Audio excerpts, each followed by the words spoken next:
আসসালামু আলাইকুম এভরিওয়ান, কেমন আছো সবাই? আশা করি তোমরা সবাই অনেক ভালো আছো। তো আজকের আমার ভিডিওর থিমটা কিন্তু একটু ভিন্ন। টুকরা কাপড় দিয়ে 3 বছর বাচ্চাদের আমি জামা বানাবো। আর বাচ্চা বলতে আশফিয়ার জামাই বানাবো। যেহেতু আমার মা সেলাই কাজ করে, তো ওনার কাছে কিন্তু অনেকে জামা বানায়, তো ওইখান থেকে কিন্তু অনেক বড় বড় টুকরা মাঝে মধ্যে থেকে যায়। তো ওই টুকরা দিয়ে কিন্তু আমি আশফিয়ার জন্য অনেক ডিজাইন করে জামা বানাই। সো আজকে ওইরকমই একটা কিছু বানাবো এবং বানাতে বানাতে কিছু কথা শেয়ার করব আমার এই সেলাই সম্পর্কে। তো আগে আমি কাপড়টি সম্পর্কে বলে দিই। এটা কিন্তু একটা গজ কাপড় ছিল, 3 হাত বহরের হয়তো ছিল এই কাপড়টা। তো সাইডের কাপড়টা বেঁচে গিয়েছিল, এই সাইডের কাপড়টা দিয়েই আমি আশফিয়ার জন্য জামাটা আজকে বানাবো। তো কাপড়টা একটু অ্যাঙ্গেল শেপের ছিল, একদিকে একটু চিপা ছিল, আরেকদিকে কিন্তু একটু চওড়া ছিল। তো যেদিকে একটু সরু ছিল ওই দিক থেকে কিন্তু আমি কাপড়টা বডির জন্য কাট করে নিয়ে নিয়েছি। তো আশফিয়া কিন্তু ওইরকম হেলদি না, ও কিন্তু একদম শুকনা হ্যাংলা পাতলা। তো ওর জন্য কিন্তু আমি গলাটা অনেক ছোট দিয়েছি, পাশেও 2 দিয়েছি আর লম্বাই দিয়েছিলাম 3.5। ওর হাতার মোড়া কিন্তু 4.5 দিয়েছিলাম আর ওর বডিটা কিন্তু আমি ভি শেপের দিয়েছিলাম, অর্থাৎ বডির মিডল পয়েন্টে কিন্তু 10 দিয়েছিলাম এবং সাইড পয়েন্টে কিন্তু 8 দিয়েছিলাম। ওর বডি কিন্তু 6 বা 5.5 দেয়, অর্থাৎ 12 বা 11। যাদের বাচ্চারা একটু হেলদি তারা কিন্তু আরও বেশি দিয়ে দিবে তোমাদের প্রয়োজন অনুযায়ী। তো এখন নিচে পাটটা কেটে নিব আমি। তো নিচে পাটটা কিন্তু অনেক চওড়া ছিল, এই জন্য কিন্তু একটু সুবিধা হয়েছিল। কাপড়টা যেহেতু টুকরা কাপড় ছিল এই জন্য কিন্তু এটা পুরোপুরি সমান ছিল না। তো আগে সমান করে দাগ দিয়ে নিব এবং যেহেতু বডির মিডল পয়েন্টটা লং ছিল এবং সাইড পয়েন্টটা কিন্তু ছোট ছিল, এর জন্য কিন্তু আমার নিচের পাটটাও এরকমভাবেই নেওয়ার চেষ্টা করব। অর্থাৎ নিচের পাটটা কিন্তু আমি 2 ভাঁজ করে নিয়েছি। যেখানে কাপড়টা ফোল্ড হয়েছে ওইখানে আমার মিডল পয়েন্ট। নিচের পাটটাও আমরা ভি শেপেই কেটে নিব, অর্থাৎ মিডল পয়েন্টে ডাবিয়ে দিব এবং সাইড পয়েন্টগুলো উঁচা রাখবো। এবার হাতাটা কেটে নিয়েছি, তোমরা যে কোনো হাতা এখানে দিতে পারো।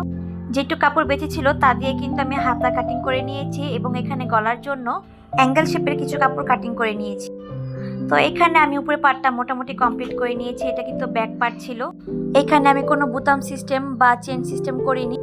আশফিয়ার বেশিরভাগ জামাতে কিন্তু আমি এই সিস্টেমটা করে দেই, অর্থাৎ ফিতা সিস্টেম। গলা থেকে কাপড়টা বাড়তি নেই এবং ওই কাপড়টা দিয়ে কিন্তু পাইপিং সিস্টেম করে এনে ফিতা সিস্টেম করে দিই। আর সামনের পাটে কিন্তু একদম সিম্পল একটা গলা দিয়েছিলাম এবং হাতাটা কিন্তু কুচি করে পুরো হাতার মধ্যেই বসিয়ে দিয়েছি। এখন নিচে পাটটা বসিয়ে দিব। উপরে পাটের মিডল পয়েন্ট যেহেতু অ্যাঙ্গেল, ওই অ্যাঙ্গেল থেকে ধরে আমরা নিচের পাটের যেই ভি শেপের ডাউন পয়েন্ট ওইখান থেকে আমরা স্টার্ট করব। মিডল পয়েন্ট থেকে সাইড পয়েন্টে যাব এবং সিলি শেষ করে আবারও সাইড পয়েন্ট থেকে মিডল পয়েন্টে আসব। আমি কিভাবে সেলাই করছি তা তোমরা যদি খেয়াল করো তাহলে অবশ্যই বুঝতে পারবে। তো যেটা তোমাদের সাথে বলতে চেয়েছিলাম, আমি কিন্তু কোনো প্রফেশনাল টেইলর না। ছোটকাল থেকেই দেখতাম মা টুকিটাকি সেলাই করতো, তো ওইখান থেকেই দেখে দেখে অনেক কিছু শিখে নিয়েছি।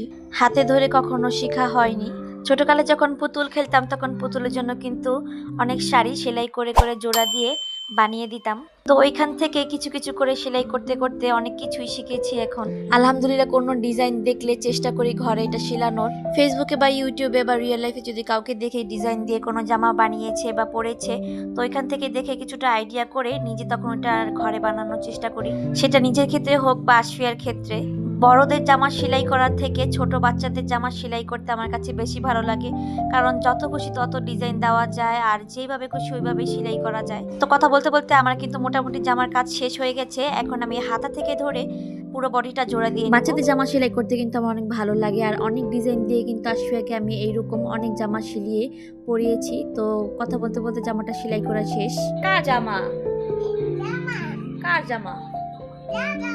তোমার জামা? তো ইদানিং এর মধ্যে আমি আশফিয়ার জন্য শুধুমাত্র ওই কালো জামাটাই বানিয়েছি, যেটা তোমাদেরকে দেখালাম, আর এই ফটোটা সেলাই করেছি গরম যেহেতু এসে পড়েছে। সামনে ইনশাল্লাহ আমি চেষ্টা করব আশফিয়ার কয়েকটা জামার আরো টিউটোরিয়াল তোমাদেরকে দিতে। এখন আসলে এত ব্যস্ত থাকি যে আশফিয়ার জন্য কোনো জামা সেলাই করাই হয় না। ইচ্ছে আছে আরো টিউটোরিয়াল দেওয়ার, এই বাচ্চাদের জামা সেলাই করা বা বড়দের। তো তোমাদের যদি আজকের আমার এই ভিডিওটা ভালো লেগে থাকে অবশ্যই কমেন্ট করে জানাবে।